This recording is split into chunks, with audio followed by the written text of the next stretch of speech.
ანგარიშვალდებულება ხალხის წინაშე. ჩვენ გვაქვს კითხვები. ისინი ვალდებულნი არიან გქონდეთ პასუხები. ჩვენი უფლება ვიცოდეთ. ჩვენი უფლება მათ ძალაუფლებაზე მნიშვნელოვანია. ჩვენ გვაინტერესებს სიმართლე.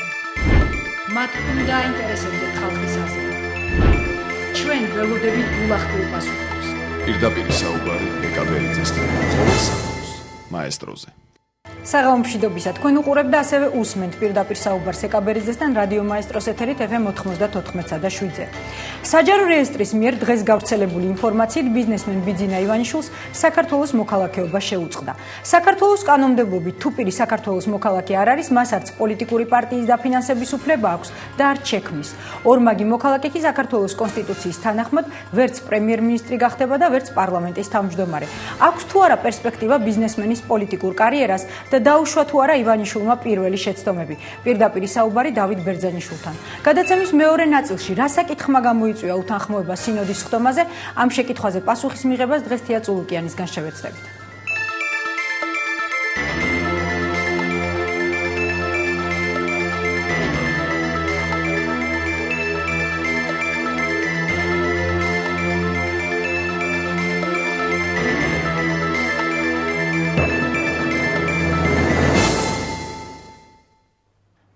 თქვენ უყურებთ და ასევე უსმენთ პირდაპირ საუბარს რადიო მაესტროს ეთერით. დავით ბერძენიშვილია ჩვენი სტუმარი. ბატონო დავით, მოგესალმებით. გამარჯობათ. თქვენი დღევანდელი შეფასებით დღეს და ბოლო პერიოდში განვითარებული პროცესების გამო ხელისუფლება იქნება უფრო დისკრედიტირებული ვიდრე ივანიშვილი. პირველ რიგში მაინტერესებს რის საფუძველზე აკეთებთ ამ განცხადებას. ხელისუფლება რომ ძალიან შეშინებულია ეს დასტურდება, როგორც კი ივანიშვილმა 5 ოქტომბერს ერთი წინადადება გაავრცელა, რომ ვაპირებ 2012 წლის საპარლამენტო არჩევნებში მონაწილეობას და პარტიის შექმნასო. ამას მოყვა სახელმწიფო არხების მხრიდან რუსი მოდის კამპანიის წამოწყება. შემდეგ შვიდში გამოქვეყნდა ცელი განცხადება ივანიშვილის, სადაც პირდაპირ იყო გაცხადებული პრეტენზია, რომ აბსოლუტური უმრავლესობით უნდა მოვიდეს პარლამენტში და პარლამენტის თავმჯდომარის ან პრემიერის სკამი უნდა დაიკავოს.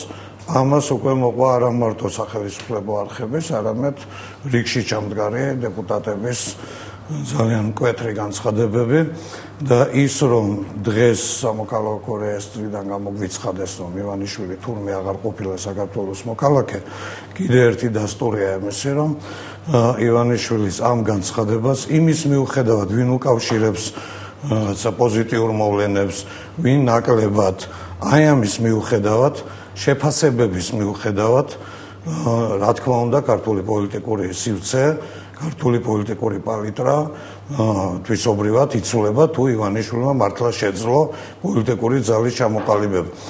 მე ვიპოვე დღეს საქართველოს გზამ გამოვაქვეყნა კიდეც თქვა 2010 წლის თვითმმართველობის არჩევნების წინ ივანიშვილის საარჩევნო სიაში ყოფნის დამადასტურებელი დოკუმენტი, რომ წამოვიღე კიდეც, რომ 2006 წლის 7 მარტს ყოფილა ეს გაცემული ჭორვილაში, ბიძინა ივანიშვილი 56 წელს დაბადებული.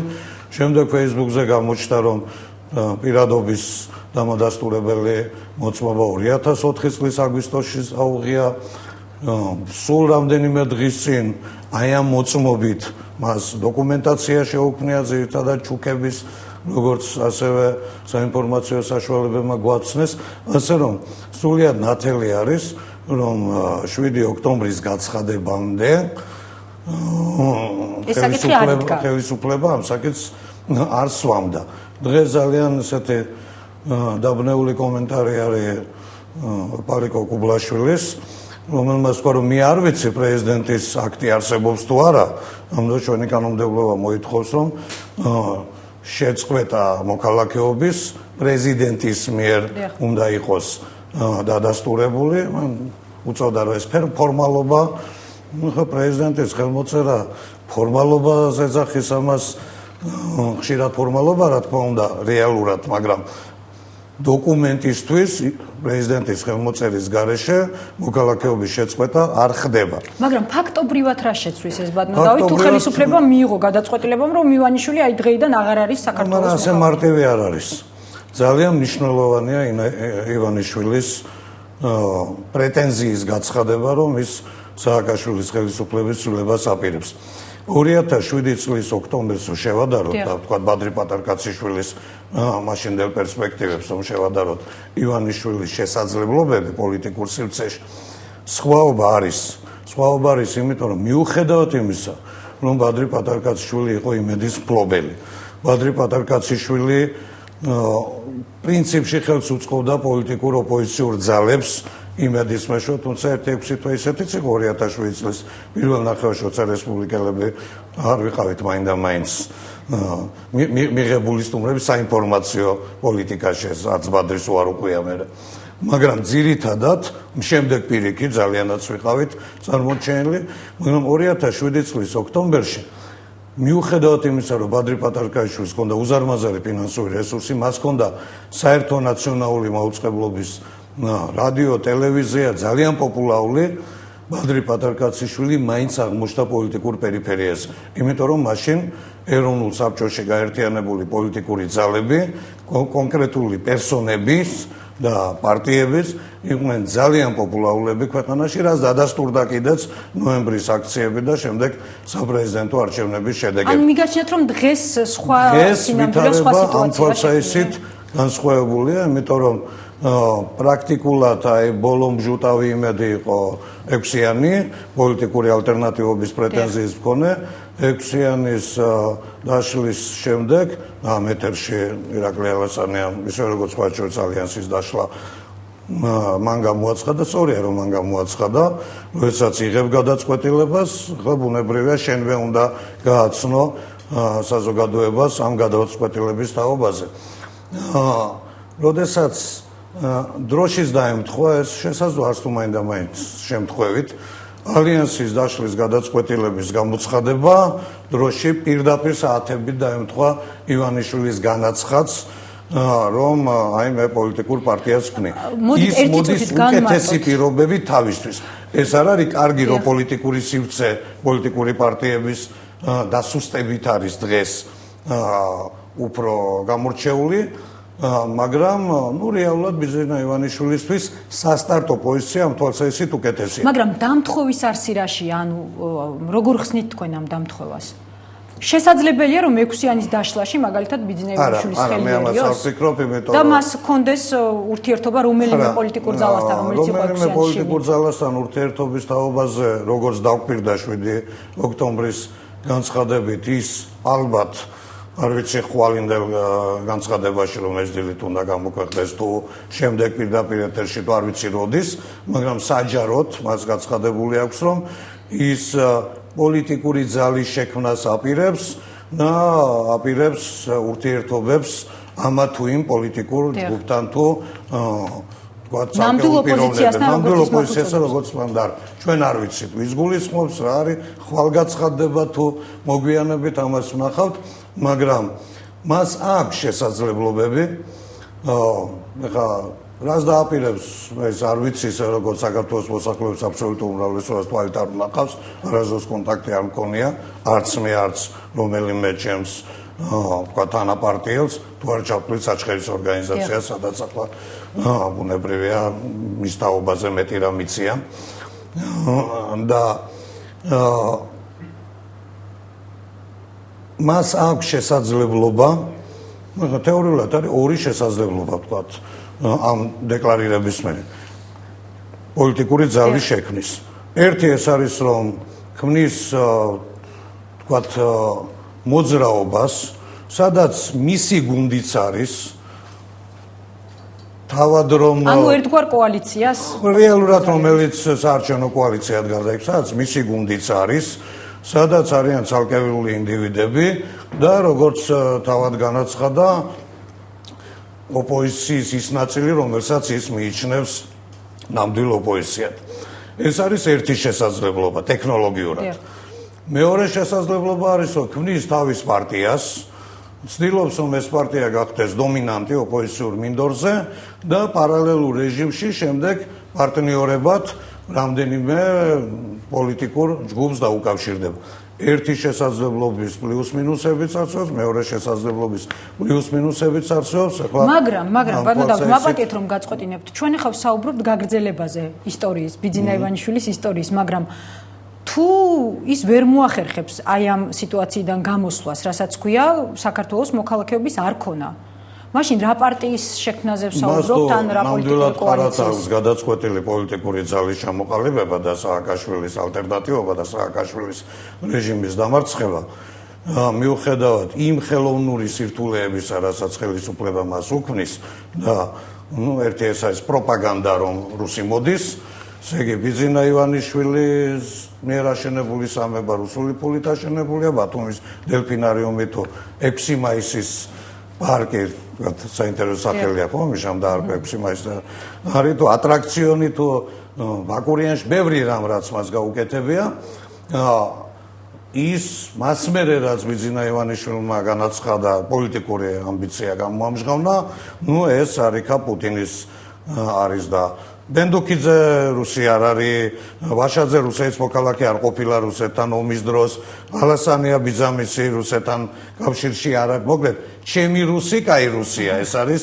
მიშას მიდგომა, შარანგიები და ასე შემდეგ. რაც შეეხება მოქალაქეობის საკითხს. თან ეს ადასტურებს იმას, რომ ხელისუფლება ფრიად შეშინებულია და უქმნის პრობლემებს, თან რა შეუძლია ივანიშვილს. ერთი უნდა დადასტურდეს, რომ ჩამოართვეს მას მოქალაქეობა, ანუ პრეზიდენტის აქტი უნდა გამოქვეყნდეს.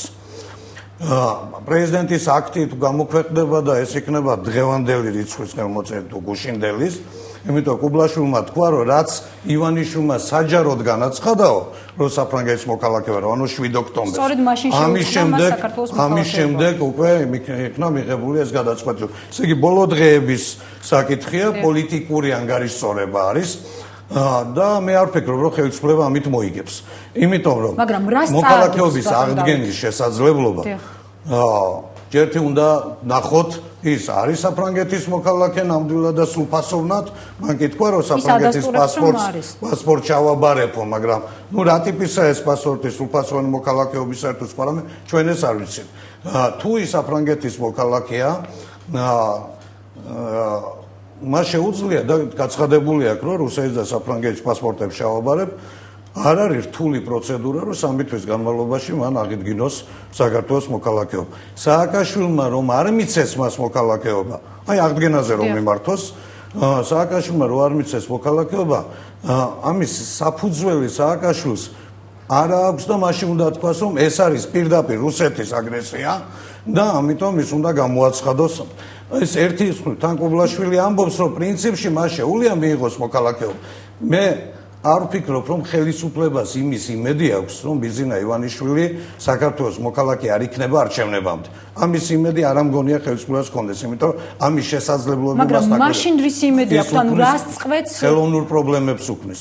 იმიტომ რომ თუ ადამიანი არ არის თუნდაც სამითვე, ბატონო დავით, თუმცა მოდით პირდაპირ საუბარი ამაზე, ანუ რას წყვეტს სამითვით გაწევა ბიძინა ივანიშვილის პოლიტიკაში მოსვლის, პირდაპირ საუბარი ამ თემაზე მოდი სარეკლამო ბლოკის შემდეგ გავაგრძელოთ, გადაცემაში რეკლამის დრო.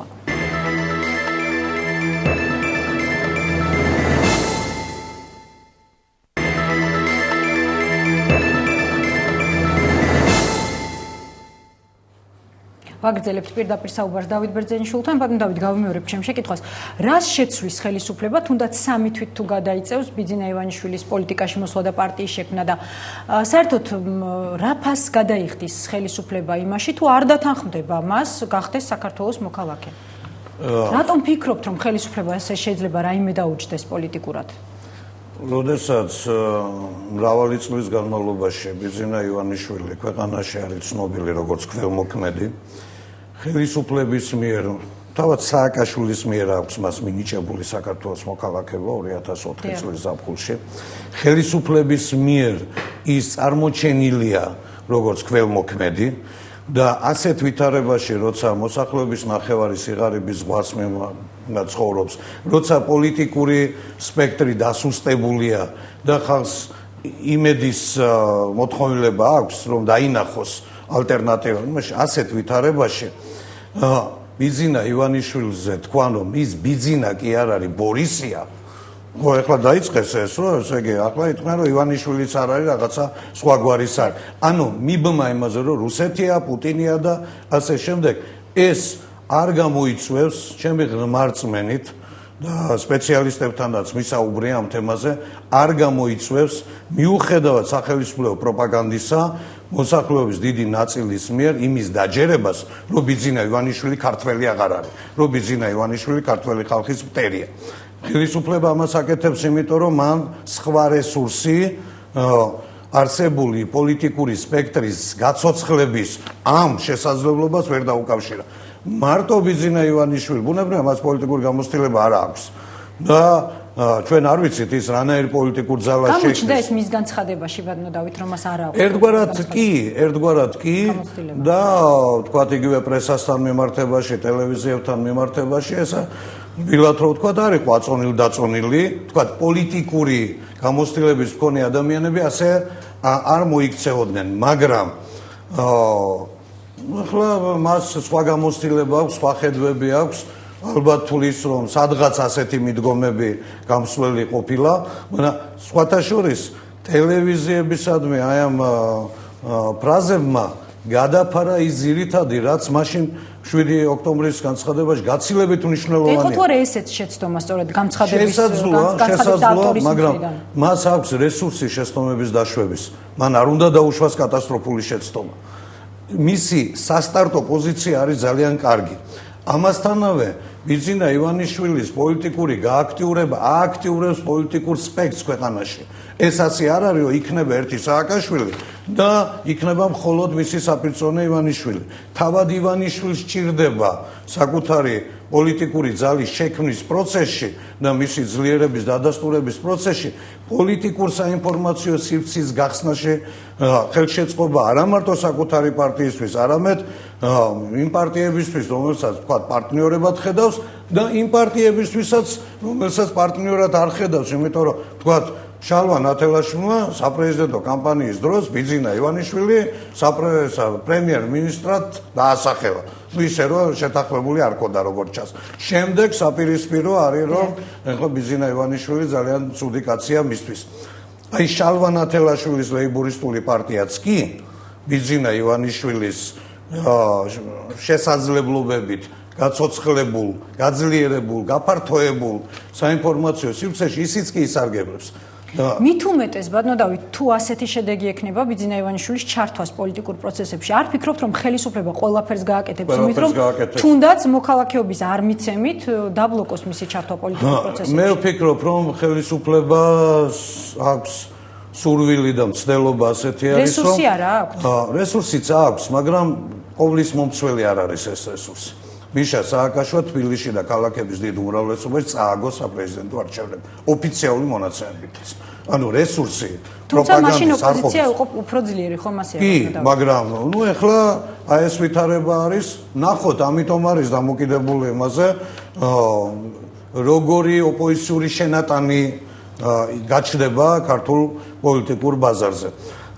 მე მგონია რომ ხელისუფლება მაქსიმალურად ეცდება რომ კაცი რომელიც არ არის მოქალაქე მას არ აქვს პოლიტიკური საქმიანობის უფლება მას არ აქვს დაფინანსების უფლება გასაგებია მას შეუძლია შექმნას პარტია ან სულ არ შექმნას პარტია და არსებულ მოძრაობა შექმნას მაგრამ ეს ხომ მანამდე შეძლო ბიძინა ივანიშვილს და მას არ გაუჩნდა ამის სურვილი ხო მაგრამ ნუ ახლა რატო გაუჩნდა მაინდა-მაინც ახლა ესეც მისი მხრიდან ეთყობა სამომავლოდ იქნება გასაგები ანუ ხელისუფლებას როგორც ჩანს აქვს იმედი რომ შეუქმნის პრობლემებს მაგრამ ის რომ ბიძინა ივანიშვილმა თუ მყარად გადაწყვიტა პოლიტიკური საპირწონის შექმნა მას ორ თვეში მიცემს მოქალაქეობა სამ თვეში თუ ხუთ თვეში თუ სულ არ აპირებს ეს არსობრივად თვისობრივად ვერ შეცვლის ვითარებას ვერ შეცვლის რატომ როგორ ექნება მაშინ ჩართვის საშუალება იმიტომ რომ უამრავი ადამიანი ყავს რომლებიც საქართველოს მოქალაქეები არიან შექმნის პოლიტიკურ ძალას სადაც იქნებიან ბუნებრივია საქართველოს მოქალაქეები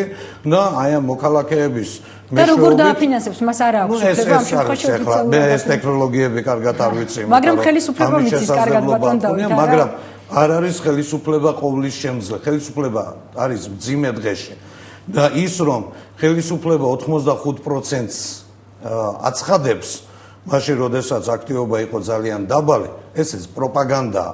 ანუ იქ სადაც არ არის მაესტრო კავკასია, გაზეთებს ვერ კითხულობენ, იქ არის ერთი რეალობა, რომ აი საქართველოში 85% თელავში ხმას აძლევს სააკაშვილს. იქ სადაც არის საინფორმაციო სივრცე, იმ ხალხმა იცის, რომ ეს 85% არის მოსულებიდან. ამორჩეულთა საერთო რაოდენობიდან ეს არის მესამედზე ნაკლები. ამიტომ ორ სხვადასხვა რეალობაში ვცხოვრობ ჩვენ. ჩვენ ვართ ნამდვილ რეალობაში, ის არის ვირტუალურ რეალობაში და შესაძლებლობები იმისი, რომ ეს ვირტუალური რეალობა შემცირდეს ქვეყანაში და რაც შეიძლება ფართოდ იყოს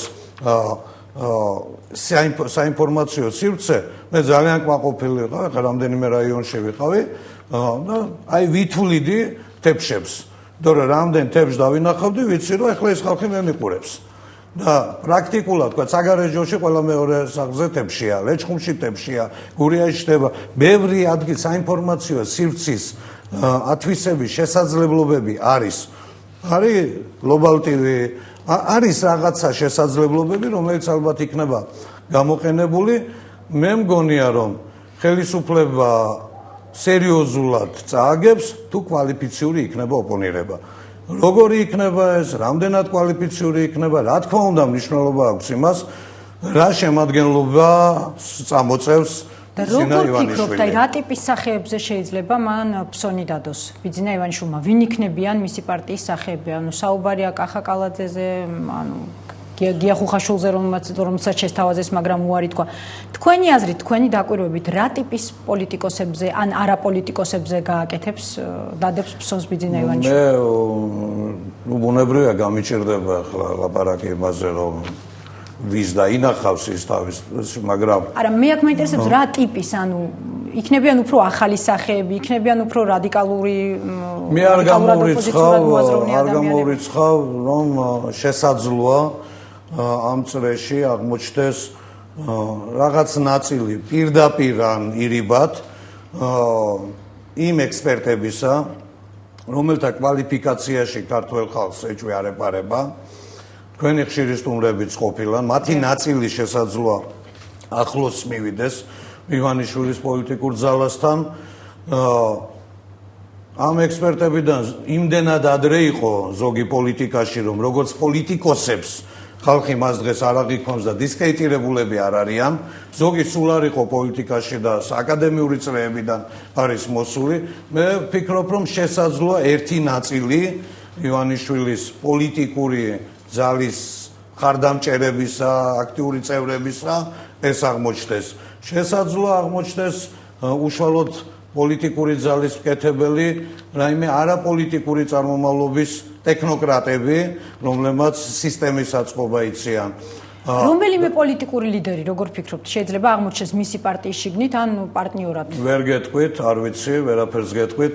საერთოდ პოლიტიკური პარტიებიდან ამოკრეფა ხალხის და სხვა პარტიაში გადაყვანა, მით უმეტეს ლიდერების, ეს როგორც წესი არ იძლევა პოზიტიურ შედეგებს არც იმ ლიდერისთვის, რომელიც ყოფილი ლიდერი ხდება.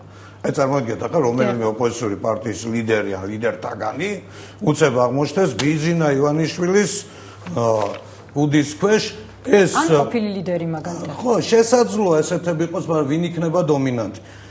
ეს მაზეა დამოკიდებული. ლევან ბერძენიშვილმა თქვა დღეს და ეს რესპუბლიკური პარტიის პოზიცია ეს გავიმეორებ, იმდენად პრეტენზიულია განაცხადი, რომ ხელისუფლება უნდა შევცვალო. ამ პრეტენზიის ადეკვატური უნდა იყოს ის შემადგენლობა, რასაც ის წარმოადგენს. იმიტომ თუ განაცხადის არაადეკვატური იქნა შემადგენლობა, მოკლედ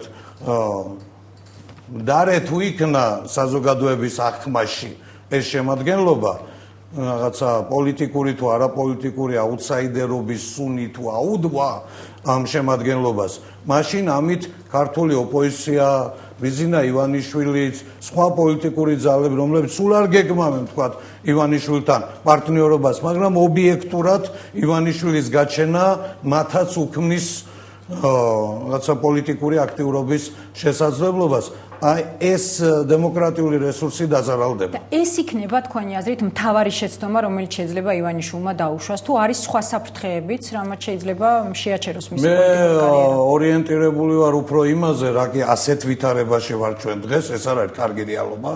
კარგი რეალობა არის პოლონეთში. 4 წლის განმავლობაში მართველმა პარტიამ და მისმა პარტნიორმა პარტიამ კვლავ მოიგეს არჩევნები და ამ პოსტკომუნისტურ სივრცეში უკვე დამთავრებულია იქ პოსტკომუნიზმი, ეს დაადასტურეს, კვლავ 4 წლით მიიღეს სახელმწიფო მანდატი. ესა კარგი რეალობა. როდესაც 5 პოლიტიკური პარტია ერთმანეთს ეპაექრება და რაღაცა 8%-ზე ნაკლები არცეც არ აუღია. ეს კარგია. ჩვენთან არ არის კარგი რეალობა და კარგი რეალობა რო იყოს, მაშინ აი ესეთი ნახტომები არ იქნება მოულოდნელი ფიგურანტების შემოსვლით პოლიტიკაში, მაგრამ ვართ იქ, სადაც ვართ. და სადაც ვართ, ამ რეალობაში მე ვფიქრობ, რაიმე განსაკუთრებული ხასიათის შეცდომები, რომელიც ბუნებრივია პოლიტიკაში შემოსვლის დროს, არაპოლიტიკური ბიზნეს გამოცდილების, ხელმოქმედების გამოცდილების მქონე ადამიანს მოუვა. ეს გასაგებია პოლიტიკოსებს მოგდის პოლიტიკაში შეცდომები და სხვა სფეროდან მოსულს მოუვა, მაგრამ რესურსი შეცდომების დაშვების, ოღონდ არა კატასტროფული შეცდომებისა, ივანიშვილს აქვს და სააკაშვილს არ აქვს. აი ამ ვითარებაში ვარ ჩვენ დღე. სააკაშვილი აღმოჩნდა მის მიერ დაგებულ მახეში. როდესაც სააკაშვილმა დააპირა ყიდვა ყველაფრის, ხმების ყიდვა და რაღაცა ჯამბაზობით თავის გატანა, როდესაც მისთვის თავარი არის რომ რაღაცა სად გადაფრინდეს ბათუმში, როდის ჩავიდეს, სად ივახშმოს, მესტიაში როგორ ავიდეს და ეს ქვეყანა მან დაინახა როგორც მისი გასართობი და პარალელურად მუდმივად ახსოვს პუტინი. სულ ეშინია პუტინის. და აი ასეთ გაორებულ ვითარებაში ცხოვრობს სააკაშვილი და მას გონია რომ რაც უფრო გაჭირვებულია ადამიანი და რაც უფრო მეტია გაჭირვებული, მით უფრო ადვილია მისი ყიდვა, მისი გათვლა ეს არის და ამ ვითარებით მან პრაქტიკულად შექმნა რეალობა, რომლითაც ახლა ძალიან ეშინია რომ ბიზინა ივანიშვილის ფული თუ ეს იქნება პოლიტიკურ ფიგურებთან და ტექნოლოგიებთან ვერ გაუწევს ამაში მიხეილ სააკაშვილის სერიოზული რადგან დღეს იყო ძალიან სერიოზული ინიციატივა უმრავლესობის კერძოდ პავლე კუბლაშვილის მხრიდან ან მათ შესთავაზეს დაფინანსების გაზრდა ოპოზიციურ პარტიებს ანუ პრაქტიკულად აუქციონია გამოცხადებული ასეა ესე იგი როგორც მინიმუმ ბიზინა ივანიშვილის აი ამ რამდენიმე დღეა თან პირდაპირ თქვეს რომ არ იყვნენ რუსულ ოლიგარქიულ წრეებზე მიმმულები ქართული ოპოზიციური პარტიები ეს თემურ ალასანია რუსეთთან კავშირში არ არის და შარანგია რუსეთის მოქალაქე არ არის და თელასი რუსეთის არ არის. ეს გასაგებია, მათ მეტი არაფერი დარჩათ, გაკოტრებულები არიან. ერთი პატარა წარმატება ივანიშვილის ამ რამდენიმე დღიან გააქტიურებას მოყვა, ხო? რომ ბიუჯეტიდან ოპოზიციური პოლიტიკური პარტიებისთვის ფინანსების გამოყოფა ეს ნორმალურია. ჩვენთან არის მინიმალური და სიმბოლური აღმოსავლეთ ევროპაში, ცენტრალურ ევროპაში არის ბიუჯეტის პროცენტით რო ანგარიშო 7-ჯერ და 10-ჯერ მეტი. ამიტომ ეს ერთი პატარა პლუსი არის. ახლა ამითი ბუნებრივია, რატო არ შვებოდა ამას ერთი კვირის წინ ხელისუფლება, ხო? ბუნებრივია ხელისუფლება ცდილობს, რომ უფრო ის პოლიტიკური პარტიები, რომლებთანაც უფრო გამოუდის ხელისუფლებას თანამშრომლობა უმცროს პარტნიორებთან თანამშრომლობა ბუნებრივია ახლა იმაზეც კი არის აზრუნავი ხელისუფლება თუ მიიღო ეს კანონი ეს იქნება ნორმალური მე არ ვფიქრობ რომ ახლა იმდენ ფინანსებს გამოუყოფენ კვალიფიციურ ოპოზიციურ პარტიებსო თავად ამ ოპოზიციური პარტიების საკუთარმა ფინანსებმა შეუქმნას პრობლემა ხელისუფლებას მაგრამ ეს არის გადადგმული ნაბიჯი იმისთვის რომ აი ჩვენ როგორი პატრიოტები მიხეილ სააკაშვილის და მისი წრის პატრიოტიზმი დიდი ხანია გაცვეთილია. ამიტომ მათ ეს რესურსი არ აქვს. არც დემოკრატიის რესურსი არ აქვს, არც ევროპული ორიენტაციის რესურსი არ აქვს. სინგაპურის ის კი არ უნდა სინგაპურში 52,000-ია და საქართველოში 4,200 არის კლიენტი და პროდუქტი. ახლა უზარმაზარი სხვაობა და ვერ დავეწეთ, բայց სინგაპური უნდა, იმიტომ მისთვის სინგაპური არის არადემოკრატია. მისთვის სინგაპური არის სრული კონტროლი. მხოლოდ ეს უნდა და არა ცხოვრების ის დონე და შრომის ის რაღაც ორგანიზება, რაც სინგაპურშია. ამიტომ ვფიქრობ, რომ ჩვენ მოვედით 20 წლის თავზე ისეთ რეალობაში, რომ შესაძლოა აი ახლა სწორედ სააკაშვილის მიერ წამხდარმა პოლიტიკურმა ცხოვრებამ და მისმა სახელისუფლებო პროპაგანდისტულმა რეპრესიულმა მართლობამ ისეთი მახე აღმოჩნდეს ეს თავად სააკაშვილისთვის. ახლა ივანიშვილის ფული იმაზე მეტი აქვს, ვიდრე საქართველოს ბიუჯეტი. ხვალ გამოჩნდება ეს ალბათ, როდესაც ივანიშვილი ამაზეც დამოკიდებული რესურსი, ინტელექტუალური, ორგანიზაციული, ფინანსური რამდენად იქნება ჩადებული. დიდი მადლობა, ეს ხვალ გამოჩნდება, როდესაც გავრცელდება ივანიშვილის მორიგი განცხადება. დავით ბერძენიშვილი იყო ჩვენი სტუმარი, გადაცემაში რეკლამის დრო, რეკლამის შემდეგ თეა წულუკიანთან ერთად დავბრუნდებით.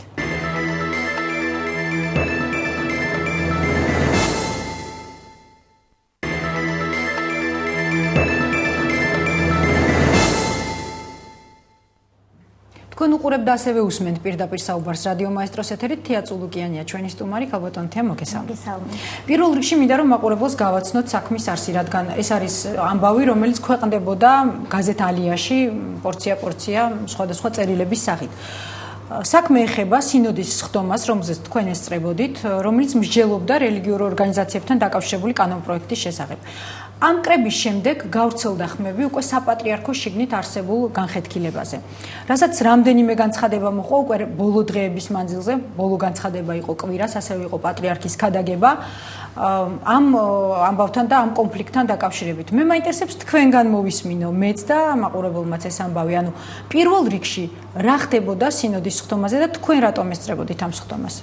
მოგახსენებთ, მადლობა მოწვევისთვის და მადლობა ამ შეკითხვებისთვის, იმიტომ რომ დღეს აღმოჩნდა, რომ ეს არის ძალიან საჭიროებო და მნიშვნელოვანი საკითხი, კერძოდ ის სინოდის სხდომა, რომელიც შედგა მიმდინარე წლის ივლისში რელიგიების შესახებ კანონპროექტთან დაკავშირებით. მე მინდა ერთი პატარა დაზუსტებით დავიწყო, რომ სინოდის სხდომას, ანუ მეუფეთა თათბირს არავინ არ ესწრება და არც ამ შემთხვევაში ესწრებოდა. უბრალოდ თათბირამდე იქ მიწვეულნი ვიყავით რამოდენიმე საერო პირი, რომლებსაც თავისი წარსული გამოცდილებით ან ახლანდელი მოღვაწეობით იურიდიული აზრი მოეკითხებათ იმის შესახებ, ვარგოდა თუ არა მარტივენაზე რომ თქვა ეს კანონპროექტი რელიგიების შესახებ. მეც ასე აღმოჩნდი ამ სინოდის სხდომის შესავალ ნაწილზე, სადაც მიმიწვია თავად საპატრიარქოს ადმინისტრაციამ, რადგან მოგახსენებათ ამგვარ ღონისძიებებზე კერძო ინიციატივებით მისვლა და გამოცხადება და იმის თქმა რომ აზრი მათქმევინეთ არ ხდება. ეს იყო მოწვევით, ოფიციალური მოწვევით. იქ იყო რამდენიმე ექსპერტი. მე როდესაც მე ცოტა დამაგვიანდა, იმიტომ რომ ბოლო მომენტში დამიძახეს და საპატრიარქოს წარმომადგენელი ვარო მითხრეს ტელეფონზე და მთხოვეს რომ რაც არ უნდა საქმე მქონოდა მივსულიყავი რომ აზრი გამომეთქვა ამ საკითხთან დაკავშირებით და მე როდესაც შევედი იქ ერთი საერო პირი უკვე სიტყვით გამოდიოდა და როგორც მე მივხვდი მოახსენებდა უწმინდეს და მეუფეებს თავის აზრს ამ კანონპროექტთან დაკავშირებით. ეს მაგალითად შემიძლია დაგისახელოთ იყო ბატონი ლაშა ჟვანია, რომელიც არის პატრიარქის ფონდის ხელმძღვანელი და იქ იყვნენ 3 თუ 4 თუ არ მეშლება საერო პირი, ვისაც უკვე აზრი გამოთქმული ჰქონდა. მე როდესაც ბატონმა ლაშამ დაასრულა თავისი სიტყვა, უკვე მეწავსდექი ჩემი აზრის გამოსათქმელად, როგორც ეს თხოვეს, რათა შემდეგ დახურულიყო საერო ნაწილი, ასე ვთქვათ, აზრის მოსმენა იმ ადამიანების, ვისი მოსმენაც სურდათ და უკვე მეუფეებს შორის უწმინდესის მეთაურობით შემდგარიყო საკუთრივ სინოდის სხდომა, რასაც ეწოდება. როდესაც მე წავსდექი მათ წინაშე, რა თქმა უნდა, მე ჩემი წარსულით 10 წელი მუშაობდი სტრასბურგის სასამართლოში, ეს მე მგონი უკვე ყველასთვის ცნობილია და მუშაობდი სხვა უფლებებს შორის მწამსის თავისუფლების საკითხებზეც. იქნებოდა ეს იეღოველებისა და მართლმადიდებლური ეკლესიის ასე ვთქვათ, სხვადასხვა საკითხები ამ თემასთან დაკავშირებით თუ სხვა რამ. ამიტომ მე მივიჩნიე, რომ ამის გამო აინტერესებდათ, როგორია ევროპული სტანდარტი, ეს კანონპროექტი არ ღვევს რაიმე ევროპულ წესს თუ არა. მაგრამ მე ის კარგად მაქვს გათვითცნობიერებული, რომ წარმოვადგენ ამ წუთში პოლიტიკურ პარტიას და უფრო მეტიც მე ძალიან ვამაყობ, რომ ვარ თავისუფალი დემოკრატი და სადაც წარსდგები ხოლმე საზოგადოების წინაშე, ამას ვაზუსტებ, რომ ადამიანებმა იცოდნენ, კი, მე 10 წელი მუშაობდი ადამიანის უფლებებზე, მაგრამ დღეს მაქვს პოლიტიკური პარტიის ბოლოს და ბოლოს თავმჯდომარის მოადგილის სტატუსი. ეს არავისთვის არ უნდა იყოს დაფარული. ამ პრობლემა იყო ამასთან დაკავშირებით. გეტყვით, მე როდესაც წარსდექი, რა თქმა უნდა, როგორც მჩვევია და ჩემთვის ის აღზრდის მეთოდები, რაც საქართველოში და შემდეგ საფრანგეთში მივიღე, მაიძულებს რომ ვიყო გულწრფელი ადამიანებთან და მივიჩნიე რომ მათ უნდა ცოდნოდათ რომ კი მე დამიძახეს როგორც ევროპულ სამართალში გარკვეული ადამიანი, მაგრამ მე დღეს სხვა სტატუსიც მაქვს. ამიტომ მოვახსენე მათ ჩემი გვარის სახელი და ის სტატუსი რაც ამჟამად მაქვს, ჩემი წარსულის შესახებ მაგ როგორც ჩანს იცოდნენ.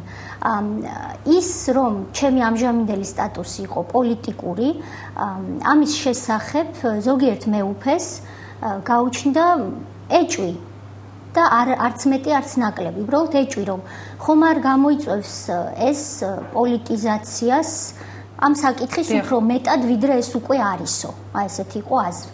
და ამაზე გაიმართა ერთმანეთს შორის ჩვეულებრივი დისკუსია, რომლის შემსწრეც მე გავხდი. მე რა თქმა უნდა ამათ ვუსმენდი და თან პატრიარქს ვუყურებდი, რომ გამეგო გამოვთქვა თუ არა ჩემი აზრი, იმიტომ რომ ელემენტარული ზრდილობაა დაელოდო რომ სიტყვა ანუ კამათი გამოიწვია იმან საერთოდ გამოგეთქვა თუ არა თქვენი მოსაზრება ამ კანონპროექტთან დაკავშირებით, იმდან თანდათანობით პოლიტიკურ პარტიას წარმოადგენთ. ცალსახად მინდა ვთქვა, რომ მეუფეებს შორის შედგა ბაასი იმასთან დაკავშირებით, მე გამომეთქვა თუ არა აზრი. ეს იყო პროცედურული საკითხი. ვინც და ჩემთვის ეს ძალიან კარგი გაკვეთილი იყო, იმიტომ რომ მე პირველად შევესწარი, რომ რელიგიური ამგვარი დიდი დაწესებულების სხდომა დავარქვათ, მე ჩემს საერო ენაზე ვამბობ. შევესწარი იმას, რაც მინახავს ევროპაში და აქ არ მინახავს ხოლმე საერო დაწესებულებებშიც კი, რომ კრებამ უნდა გადაწყვიტოს რაღაც საკითხი, ის წინასწარ სანამ ითათბირებს მოიწვევს ექსპერტებს და უსმენს მათ. ეს იყო ჩემთვის, როგორ ითქვა, დასავლური დემოკრატიის საუკეთესო მაგალითი. მაგრამ პროცედურულად გაუჩნდათ ეჭვი, რომ ეს ხომ არ გამოიწვევს საკითხის ზედმეტად პოლიტიზაციას, თქვენ იცით ეს რა დღეა, როდესაც გარეთ მრევლია შეკრებილი, ნებათაღელო არსებობს იმ მეთოდის გამო, რომლითაც ხელისუფლებამ თავს მოგვახვია ჩვენ ყველა საზოგადოებას ეს კანონპროექტი. ამაზე შედგა კენჭისყრა, მოვუსმინოთ თუ არა ექსპერტს, რომელსაც ქვია თეა წულუკიანი. ეს იყო კენჭისყრის საგანი. სხვა საკითხზე, სხვა თემაზე არ ყოფილა კენჭისყრა, არც მას შემდეგ რაც თქვენ უკვე მიეცით კონსულტაციაზე დატოვეთ. მოგახსენებთ, სხვა საკითხზე არც საერო ნაწილში და როგორც ჩემთვის ცნობილია, არც შემდგომ კენჭისყრა არ ყოფილა იმ დღეს. ერთადერთი საკითხი, რაზეც შედგა კენჭისყრა, ეს იყო ის უწყინარი საკითხი, დამეთანხმებით, ილაპარაკოს თუ არა ამ ადამიანმა გამომდინარე მისი ამჟამინდელი სტატუსი. როგორ გადაწყდა ეს საკითხი? მოგახსენებთ, ეს არის ყველაზე საინტერესო, რასაც მოჰყვა ძალიან დიდი მithქმა-მოთქმა და ჩემთვის მიუღებელი, იმიტომ რომ რეალობასთან საერთოდ არაფერი აქვს ამას საერთო. კენჭისყრა მაყურებლისთვის ალბათ ეს საინტერესოა. მეუფეების ხედა ნახევარწრედ მიკროფონი დგას შუაში და სხდომას თავმჯდომარეობს პატრიარქი, რომელიც იჯდა ზუსტად ჩემს პირისპირ. კენჭისყრა დაიწყო მარცხნიდან და ხაზი მინდა გაუსვა, რომ თვითონ პატრიარქმა ბრძანა დავაყენოთ ეს საკითხი კენჭისყრაზე, რა კი არსებობს ასთა სხვადასხვაობა. აი ასეთ სხდომებს მე თუ მკითხავთ, ახლა ცოტა პოლიტიკურ შეფასებას ვაკეთებ. პრეზიდენტი უნდა ესწრებოდეს, მინისტრები რომ ისწავლონ როგორ ხდება საკითხების დემოკრატიული წესით გადაწყვეტა. დააყენა კენჭისყრაზე, უყაროთ კენჭისყრა. მე კიდე უფრო, ასე ვთქვათ, მოვიხიბლე იმით, რასაც უყურებდი. დადგა საკითხი კენჭისყრაზე. მე მინახავს ევროპულ სასამართლოში შეურაცხყოფელი კაბოტონთია, რომ საერთოდ არა, შეურაცხყოფელი მოსმენა არ მოსმენის საკითხი დადგა. გაკვირვებული ვიყავი, იმიტომ რომ არ მეგონა თუ ამას ესეთი მნიშვნელობა ენიჭებოდა. დაიწყო კენჭისყრა მარცხნიდან. სულ იყო, თქვენ იცით, სინოდში არის 38 წევრი. სულ იმ დღეს იყო 36. ეს იმას ნიშნავს, რომ უმრავლესობა არის 18-ზე მეტი, ხომ? თუ არ მეშლება არითმეტიკა, თუ არა შემისწორეთ, თორემ პრეზიდენტი მისწორებს ხანდახან. მარცხნიდან დაიწყო კენჭისყრა. როდესაც ხელს წევდნენ ისინი, ვინც ეთანხმებოდა, რომ მოვისმინოთ იმიტომ რომ ამ ადამიანს აქვს 10 წლის გამოცდილება ამ საკითხებზე. მარცხნიდან დაიწყო კენჭისყრა და როდესაც მივიდა მე-19 მეუფემდე, რომელმაც ხელი აწია და თქვა, მოვუსმინოთ საინტერესოა, იქ კენჭისყრა შეწყდა, იმიტომ რომ დაიძახა რამდენიმე, უმრავლესობაა და კარგი რაღა საჭიროაო, გაგრძელებაა. ამიტომ კენჭისყრა არც კი დასრულებულა, რომ გაგვეგო თუ ეს არის მაინდა-მაინც მთავარი, ბოლოს რამდენმა აწია ხელი. 19-ზე რომ დადგა, უმრავლესობა უკვე კენჭისყრა შეწყდა და მე მანიშნეს რომ მე თქვა ჩემი აზრი. ალბათ საინტერესოა ისიც საზოგადოებისთვის რა იყო ჩემი აზრი. რა თქმა უნდა, კანონპროექტთან ასევე რამდენად გაითვალისწინეს შენ. მოგახსენებ. კანონპროექტთან დაკავშირებით ჩემი აზრი იყო და რჩება იგივე რაც პირველი დღიდანვე, რაც ჩავიხედე ამ კანონპროექტში. კანონპროექტში წერია, რომ იმ რელიგიებს, რომლებიც არის ტრადიციული რელიგიები, მაგრამ ის რელიგიებიც რომლებიც ასეთად არის აღიარებული ევროსაბჭოს ნებისმიერ წევრ ქვეყანაში, მათ ეძლევათ საჯარო სამართლის იურიდიული პირის სტატუსი. მე ვთქვი და დღესაც ასე ვფიქრობ და მეუფეებსაც ეს აზრი მოახსენე, რომ ეს იყო პატარა დათქმით და გეტყვით რა არის ჩემი პატარა ეჭვი, ძირითადად სწორი კანონი. და რატომ? სტატუსი არის მე მათ ზუსტად ეს სიტყვები ვუთხარი, ცარიელი კალათა დღეს და ამ კალათაში მე რა ჩაიდება, ამას უნდა სწორედ ბრძოლა. იმ კანონში, რაც ნაციონალურმა მოძრაობამ ერთმშვენიერ დღეს ყველასთან შეუთანხმებლად, შეურაცხმყოფელი მეთოდით თავს მოგვახვია, მეთოდია შეურაცხმყოფელი, პრინციპში ტრაგედია არ არის დღეს. ეს არის სწორი ერთი პატარა ნიუანსით, რომ მე არ ვიზიარებ იმას, რომ იეღოველებს უნდა ჰქონდათ ზუსტად ისეთი სტატუსი, იეღოველებს მაგალითად მომყავს. იეღოველებს, რომლებიც მაგალითად საფრანგეთში სექტად არის აღიარებული, ჩვენ ყოველგვარი საზოგადოებრივი ჭობის გარეშე არ უნდა ვანიჭებდეთ იგივე სტატუსს, რაც აქვთ მუსლიმებს, რომელიც ესეთი ძირძველი რელიგიაა და ტრადიციული რელიგია. არ უნდა გქონდეთ ჩემი აზრით ისეთივე სტატუსი, როგორიც კათოლიკეებს. ან თუ უნდა გქონდეთ, არც ეს არის გამორიცხული, ეს საჭიროებს წინასწარ გრძელვადიან საზოგადოებრივ ჭობას და არა ვთქვათ ხუთწუთიან აზრის მოსმენას ისეთი ადამიანისთვის, როგორც მე ვარ. ამას უნდა მასშტაბური ექსპერტების მოწვევა და გარკვევა საქართველოში ამა თუ იმ დაჯგუფებას, რომელსაც საფრანგეთი სექტად აღიარებს, მაგალითად, ხომ? უნდა გქონდეს ჩვენთან იგივე სტატუსი, რაც მუსლიმებს. ამას უნდა განხილვა. თუმცა განხილვა არ მოხდა დრო იმ პერიოდში არ იყო. არა, განხილვა არ გააკეთა, ეს ხელისუფლების მოვალეობა იყო.